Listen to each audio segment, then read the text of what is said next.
In ancient Italy, centuries before the glory of Rome, there was Etruria and its unique people. The secrets of their world lie buried in the hidden cities of the Etruscans.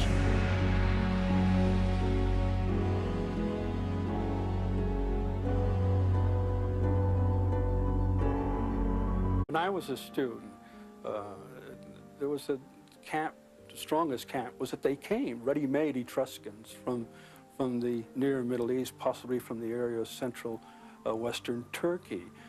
Around 900 BC, when they began to appear in northern Italy, eventually settling between the Arno River on the north and the Tiber River in the south.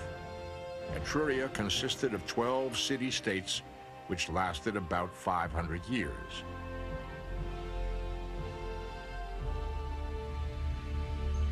Scholars have long argued the subject of Etruscan origins. Did they evolve from farmers who were already there, or could they have come from the north? Or did they migrate in ships from a far-off land, as purported by the 5th century BC Greek historian Herodotus? The Etruscans won a reputation for themselves in antiquity as being a uniquely religious people. In their exuberance for life, they embraced the concept that all of their actions were tied to some higher calling. To them, man's supreme responsibility was to understand and live within the prescribed laws of the cosmos. And just as they accepted the cycles of nature, they also believed the lifespan of men, as well as that of their own civilization, was preordained. Prophetically, they knew they wouldn't last.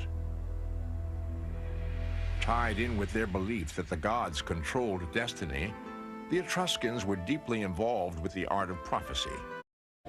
In the Tomb of the Augurs, we actually see the Etruscan priests with the gesture of the hand brought to the head and looking upwards.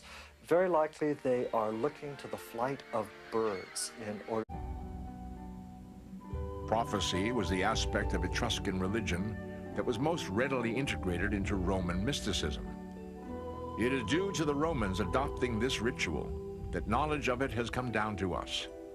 In fact, it was a Roman priest trained by the Etruscans who forewarned Caesar about the Ides of March.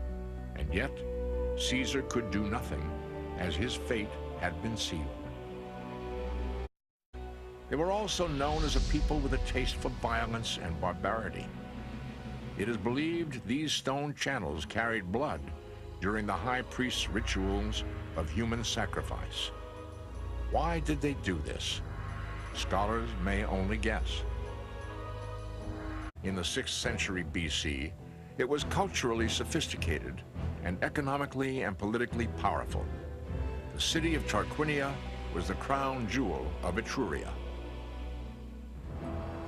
And if you had come here in the 6th century BC, you would have found not only a very prosperous and thriving city, but also one whose families were involved in ruling, at that time, a small settlement on the banks of the river Tiber called Rome. They were the ones who put the first temples there, paved the Forum, and created what we might call the basis of Rome as a city. The Etruscans also had wine almost as early as the Greeks. It's very hard to pin down the... We're told by Greek writers who were fond of being shocked by the Etruscans that they played music to just about all of their daily activities. For example, when they were kneading bread, they had the pipes going. When they were spanking their slaves, they played the music of the pipes. And the slaves ranged from the musicians and dancers, whom we see depicted in the tomb paintings, to the cooks and servers and the anonymous multitudes. Needless to say, members of this class were not buried in the tombs. Only their pictures. In some of the tombs, like this one in the Etruscan city of Tarquinia, walls were painted with scenes from the occupants' lives, as well as depictions of religious beliefs. Like many other Mediterranean peoples of antiquity,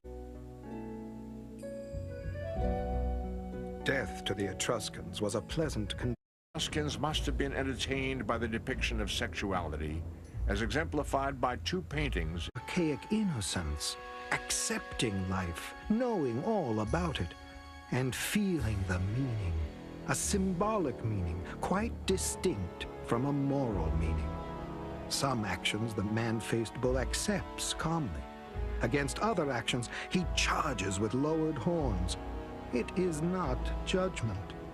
It is the sway of passionate action and reaction of the father of milk. The span of the 6th century BC represented both the height and the beginning of the decline of Etruria. The world of the Etruscans, with its splendid royal and aristocratic life, began to crumble by the end of the 6th century. Roman historians paint a picture of Etruria in this period that is quite bleak. The undoing of the Etruscans, they said, was due to a lack of morality, exemplified by the rape of Lucretia. The Romans told this as a kind of admonition tale, a warning of going too far in the pursuit of sexual excess. The Romans were outraged. According to their historians, they unanimously agreed to expel the Tarquin dynasty and thus ended Etruscan family rule of Rome. As a result, the Etruscans lost crucial control of the Tiber River and were blocked from trading with southern Italy. They scrambled to hold onto their other trade routes, so crucial to their economic survival. The Etruscans strengthened their naval power through an alliance with Carthage against the Greeks, who at that time held the island of Syracuse, or what is known today as Sicily. But this tactic was in vain. The Etruscans suffered death and destruction in a disastrous naval defeat at the hands of the Greeks. For the Grecian warriors, it was sweet revenge. After years of humiliation on the high seas at the hands of Etruscan pirates, the Greeks had gotten even. In the year 396 BC, Veii, the Etruscan city closest to Rome, was taken after a 10-year siege as Roman legions marched into the city. Their independence was their undoing. The League of 12 city-states should have banded together to stem the rising tide of Roman advances. But the members fell to bickering with one another, and thus never formed the kind of alliance necessary to hold the Romans back. One by one, the Etruscan cities came under Roman control. Rome conquered Tarquinia, the jewel of Etruria, in 351 BC, and then Cerveteri in 343 BC. The aristocracy's indecent reliance on a large slave population ultimately undermined them. When the slaves finally revolted, the city-states were weakened by all the civil unrest. The Romans acted on a critical opportunity.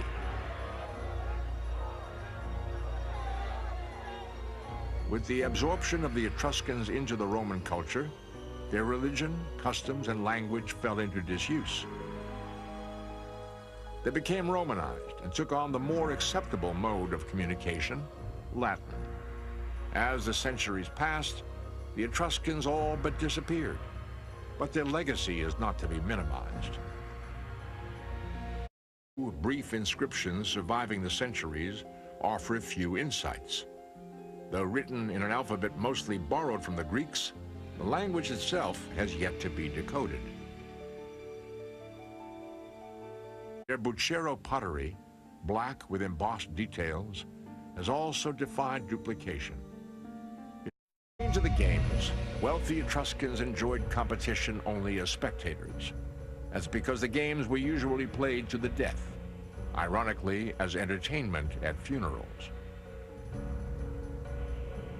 The Roman historical tradition tells us that it was from these funeral games of the Etruscans that the Roman tradition of circuses and gladiators grew up. So for those who love their Etruscans, usually find this a negative side to their civilization, that blood was spilled on the occasion of a funeral, with boxing or with games in which someone is set upon by dogs. A victor, others were quite strange.